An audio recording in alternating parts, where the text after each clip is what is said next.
Watermelon helmet. Hindupur नाम का एक छोटा सा गांव था जिसमें मनोहर नाम का एक पुलिस ऑफिसर रहता था। उसने बहुत मेहनत करके अपने गांव में एक चेक पोस्ट बनवाया था, क्योंकि मनोहर को ये खबर मिली थी कि उनके पास के गांव में बार बार चोरियां हो रही है, जिस कारण मनोहर ने वो चेक पोस्ट बनवाया था। फिर एक दिन, देखो राजीव, इस चेक पोस्ट से गुजरने वाली हर गाड़ी की जांच जरूर करना और उसकी रिपोर्ट मुझे देना। हाँ ठीक है सर, अगर किसी पे भी मुझे शक हुआ तो आपको फोन कर दूंगा। हाँ ठीक है, लेकिन हाँ, पूरी ध्यान से काम करना। मैं स्टेशन जा रहा हूँ। ये कहकर मनोहर वहाँ से चला जाता है। उस चेक पोस्ट के पास खड़े दोनों कांस्टेबल जो भी गाड़ी आती थी उसकी पूरी जांच करते थे।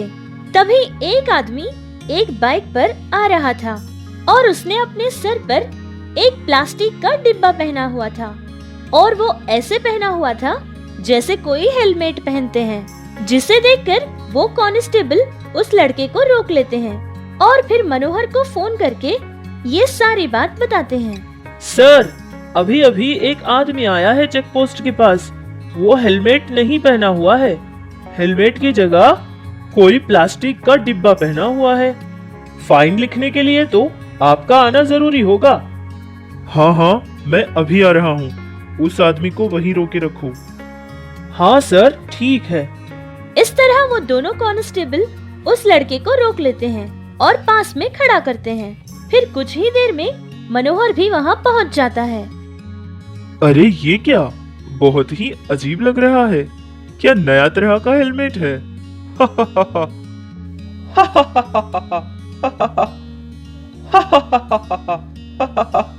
अच्छा ठीक है, पहले ये बताओ तुम्हारा नाम क्या है और तुम कहाँ जा रहे हो, और ये तुम्हारे सर पे डिब्बा कैसा?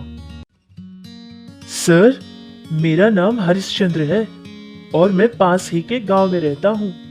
मेरे पास हेलमेट नहीं है सर, वही खरीदने के लिए आया हूँ। मेरे दोस्त ने ये प्लास्टिक का डिब्बा मुझे दिया था और कहा था कि इसे हेलमेट की तरह पहन लूं। अरे वाह, तुम तो बहुत खुशनसीब हो जो कि तुम्हारे पास इतना होशियार दोस्त है। ठीक है, हेलमेट के ना पहनने की वजह से तुम्हें 800 रुपये फाइन देना ही होगा। सर, असल में बात यह है कि हमारे गांव में कोई हेलमेट बेचने वाली दुकान नहीं है। मुझे पता चला कि पास की दुकान में मिलते हैं, बस वही खरीदने के लिए आया हूँ सर। अच्छा, ये बात है। ठीक है, पहले फाइन देकर जाओ।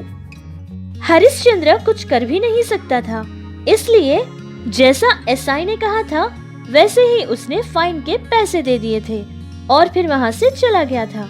2 दिन बाद वो दोबारा उसी रास्ते पे आ रहा था और इस बार उसने एक चकले का डिब्बा अपने सर पर पहना हुआ था, जिसे देखकर एसआई ने उसे चेक पोस्ट के पास रोक लिया था और पूछा कि इस बार हेलमेट के बदले ये क्यों पहना है। अरे ये क्या, अब ये नया तरह का हेलमेट?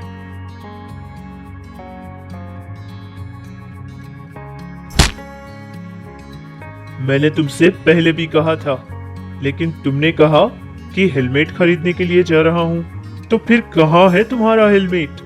सर, मैंने गांव जाकर सारे हेलमेट्स की दुकान में देख लिया था, लेकिन एक भी हेलमेट मेरे सर पे साइज ही नहीं कर रहा था सर।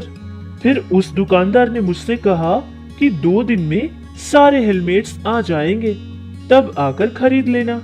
इसीलिए मैं फिर से आया हूँ। अच्छा, वो तो ठीक है, लेकिन फिर से ये नया तरह का डिब्बा क्यों पहन कर आए हो? वो सर, फिर से।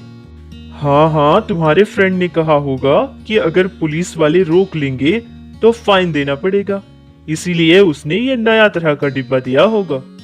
वही तो मैं सोचूं सर कि आप इतने मोटे हो, लेकिन फिर भी आप एसआई कैसे बन गए? हाँ, ये जरूर आपके सुपर ब्रेन की वजह से हुआ है। और नहीं तो क्या। तुम्हें पता है, ये चेक पोस्ट मैंने क्यों बनवाई थी। मुझे पता चला कि कुछ लोग हमारे पास के गांव में चोरियां कर रहे हैं। उन चोरों को पकड़ने के लिए ही मैंने ये प्लानिंग की है। हा हा हा हा हा। हे भगवान, चोर! मुझे तो चोरों से बहुत डर लगता है सर। कहीं वो मेरे पैसे भी ना छीन ले। इन पैसों से मुझे हेलमेट खरीदनी है। वो सब तो ठीक है, पहले तुम फाइन के पैसे दो और यहाँ से चलते बनो। फिर हरिश्चंद्र फाइन के पैसे देकर वहाँ से चला जाता है। फिर 3 दिन बाद वो वापस आता है और इस बार उसने एक तरबूज का हेलमेट पहना हुआ था, जिसे देखकर पुलिस ऑफिसर तो हैरान रह गया था और उससे पूछा था, अरे यार, तुम कैसे आदमी हो? ऐसा लगता है जैसे कोई फैशन शो में मॉडल की तरह आ रहे हो। हर बार एक नया आइटम हेलमेट की तरह पहनकर आ जाते हो। वो सर, गर्मियां बहुत है ना, तो हाँ, तो तुम्हें गर्मी से बचाने के लिए और तुम्हें ठंडी पहुंचाने के लिए तुम्हारे दोस्त ने शायद तरबूज को काटकर उसे हेलमेट बनाकर दिया होगा, है ना? अरे कांस्टेबल जी, ये देखा आपने? हमारे एसआई सर तो ऐसे बोल रहे हैं जैसे उन्होंने सब कुछ पास में खड़े देखा था। अरे अभी मेरी तारीफ करना बंद करो। वैसे तो सभी लोग जानते हैं मेरे बारे में। अच्छा, तुम बताओ कि हेलमेट पहने बिना क्यों इधर उधर घूमते रहते हो? वो सर, जैसा कि उस दुकानदार ने कहा था, मैं वैसे ही 2 दिन बाद गया था। बहुत सारे हेलमेट्स तो थे, लेकिन उनका एक भी डिजाइन मुझे अच्छा ही नहीं लगा। ये हर बार 800 रुपये फाइन दे रहे हो, तुम्हें ये मुश्किल नहीं लग रहा, लेकिन हेलमेट पहनना तुम्हें उतना मुश्किल लग रहा है। अच्छा, वो सब छोड़ो, पहले फाइन के पैसे दो और फिर निकलो यहाँ से। और हाँ, अपना तरबूज वाला हेलमेट यहीं छोड़ते जाना। हरिश्चंद्र फाइन के पैसे देकर वो हेलमेट वहीं छोड़कर गांव में चला जाता है। उसके जाने के बाद मनोहर को बहुत गर्मी महसूस हो रही थी, जिसके कारण वो तरबूज का हेलमेट अपने सर में पहन लेता है।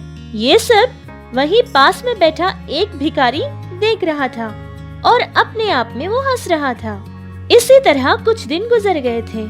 फिर एक दिन हरिश्चंद्र पैदल चलकर आ रहा था, जिसे एसआई देखकर कहने लगा, अरे राजीव, उधर देखो, हमारा हेलमेट मॉडल आ रहा है और वो भी पैदल। हाँ सर, वही है। अरे ओ हरिश्चंद्र, क्या हुआ? पैदल कहाँ जा रहे हो?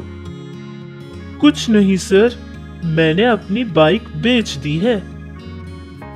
अच्छा, मैंने तो सोचा था कि कभी न कभी तुम्हें हेलमेट पहनकर आता जरूर देखूंगा, लेकिन कुछ भी हो, आज पहली बार बिना फाइन के जा रहे हो।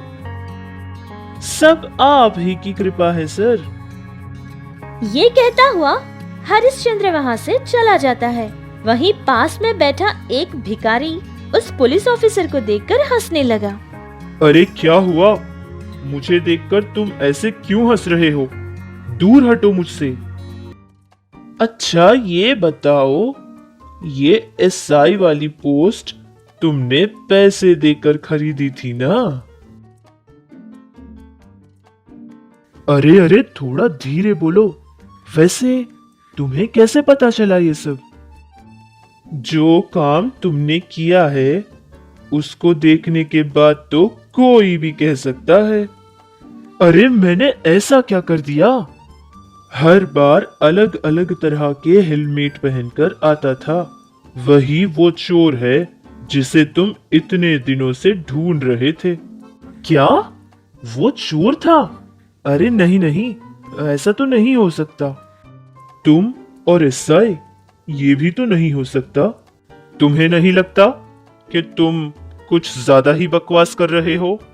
और नहीं तो क्या, हर बार बस यही देखते थे कि वो कौन सा हेलमेट पहना है और हेलमेट क्यों नहीं पहना है। कभी तुमने ये देखा कि वो किस बाइक पर आता है?